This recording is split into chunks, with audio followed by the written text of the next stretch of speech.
we were offered 100 million donation to the fund, and we feel that this company actually has some problems that they are trying to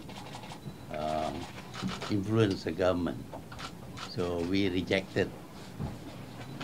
A lot of people donated, but only small amounts are accepted. So was this only one donation, or were there many like this? Only one incident. Just want to check with you. You mentioned you're going to punish many people from the previous government for corruption. Currently, there's only 4. There's going to be more.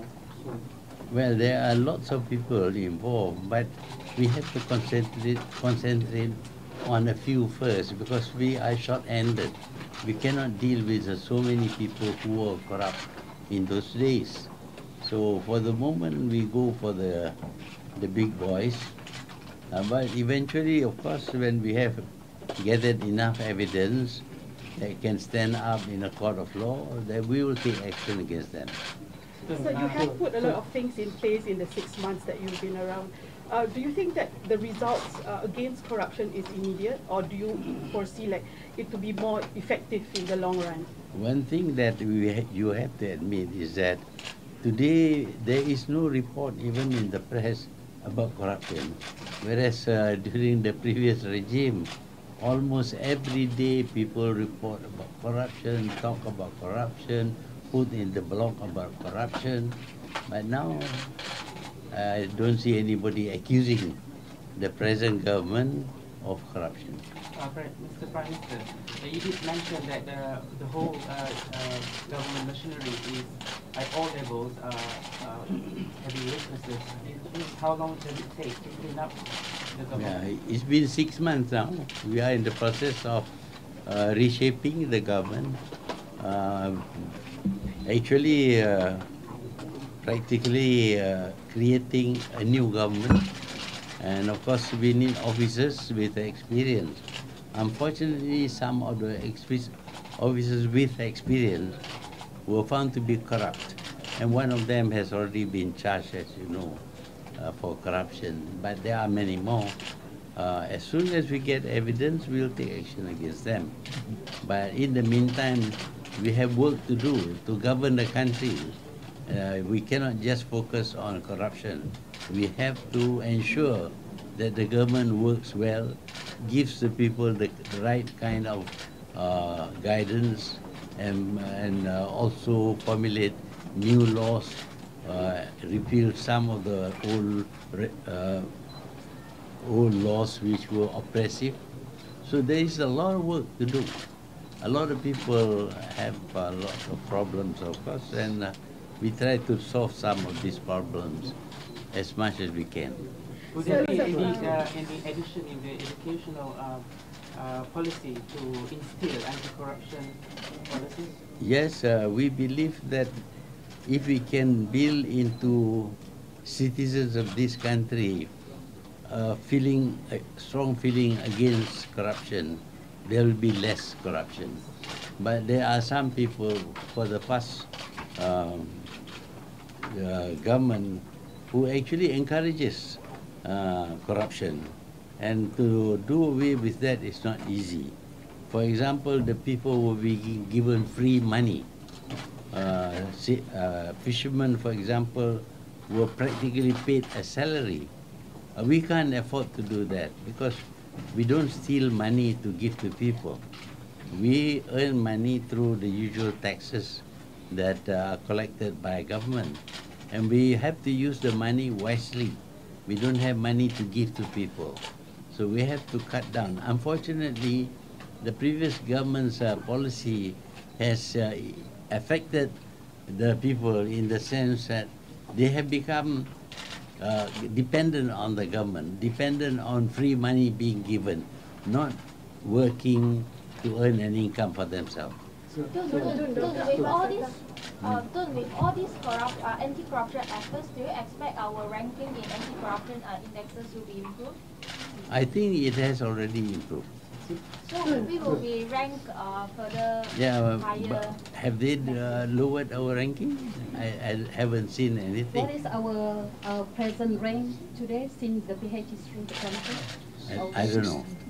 How do you hope foreign countries will perceive Hmm? Malaysia's new government? Well, a lot of for investors who before refused to invest in Malaysia have now come back and they say they are happy that with the treatment they receive from this government, nobody asked for 30% free share or refused to approve application because they do not want to bribe the officers. There's been no reports on that. We are open. If anybody knows about incidents of corruption, do tell us. We will protect you and we will take action against the corrupt officers. Dr. Akbar Sata has suggested to seize corruption money into the Tabung Harapan. What are your thoughts on this? Corruption money? Yeah, seize corruption money into the Tabung Harapan. What are your thoughts on this? No, the corruption money should be given back to the people who corrupt. And if they have been forced to bribe official, well, they will not be prosecuted. But if we find that they themselves offer money, then they too will be charged. So there were allegations that you are trying to dictate terms to bring in UMNO members into Bersatu. There are also concerns that there might be some element of corruption to bring them over. Well, if you have found some cases of corruption, you are welcome to report and we'll take action. But so far, we have not asked for money.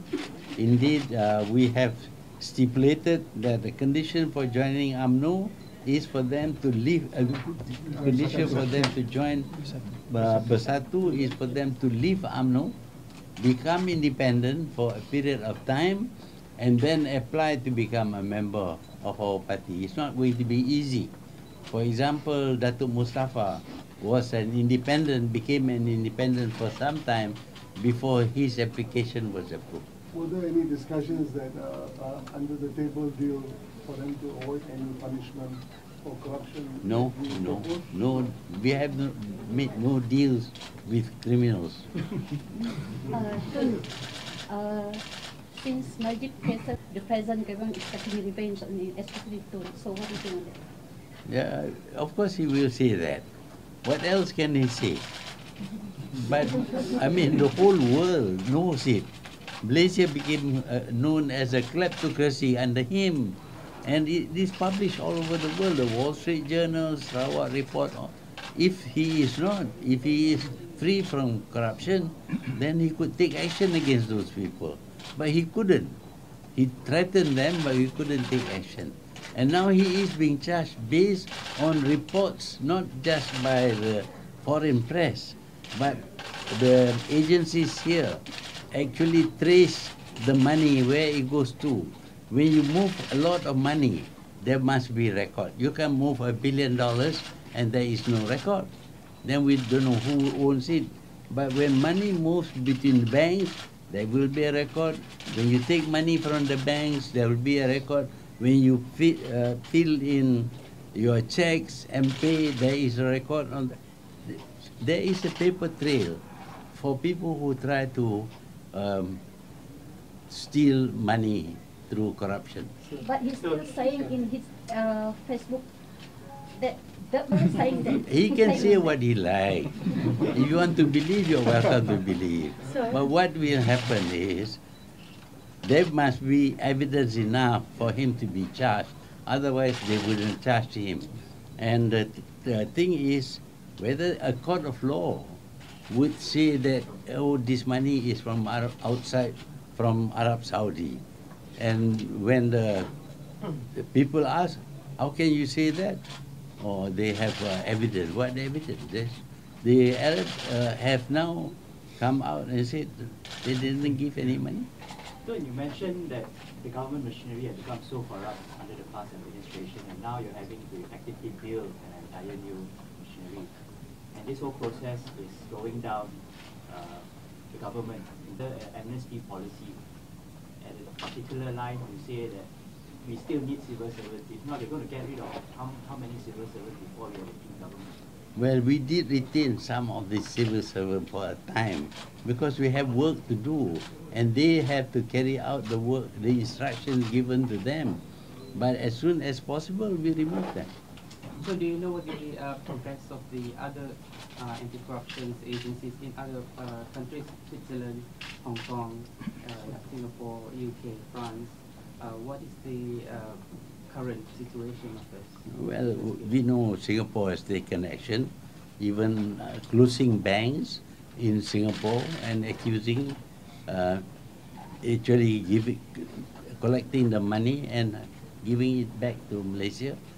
Switzerland has made quite clear that they have retained money that was to be laundered in Switzerland. America, of course, the Justice Department has made public announcement over and over again without having to repeat, without having to mention that Najib was a principal person who was involved in corruption. Although they call him Malaysia's official number one, everybody knows it is Najib. And if you read the book, $1 billion whale, it states there quite plainly that Najib, I mean, if he's wrong, why don't he take action against them? Sir, with the big boys have already been taken to court, are you going to shift your focus to rebuilding the economy? We are already working on rebuilding the economy. For example, we have to reduce the borrowings that was made. 55 billion ringgit to build the East Coast Railway, another 60 billion for high-speed rail. All these things we have either dropped or postponed because we don't have the money. So now we are saving money. A lot of things that are wasteful have been cancelled. At the same time, of course, we have traced some money. We have got back some money. What about for the people that is directly involved then, that is affecting the public, the layman? The layman can lodge a protest, can lodge a report with the police, and the police will investigate, and if they find enough evidence, they will charge. You mentioned that the previous government have educated the people into getting freebies. Is this something that you are also looking at to change the mentality of freebies? Well, we are trying to change the mentality of this free government-dependent attitude. But of course, it's not easy. They have been receiving money, and now we have to stop it. And we stop it, suddenly they get into trouble. So we have to slowly eliminate this form of bribing the people. So Okay, last question and last yeah, question. the Last question. Yeah, okay. The Malaysia-Singapore Leaders Retreat has been postponed. Is this something that we should be concerned about? What? The Singapore-Malaysia Leaders Retreat, we've heard that it's been postponed. Does this signify some sort of conflict? No, I don't think countries so. or anything? This is the first time I hear about it. There's a report today in the New Straits Times about this. I didn't read the news. Okay. Thank you. About the budget? Nice to see you. Well, you will hear about it on when the parliament. Okay, thank you. Thank you very much. Thank you.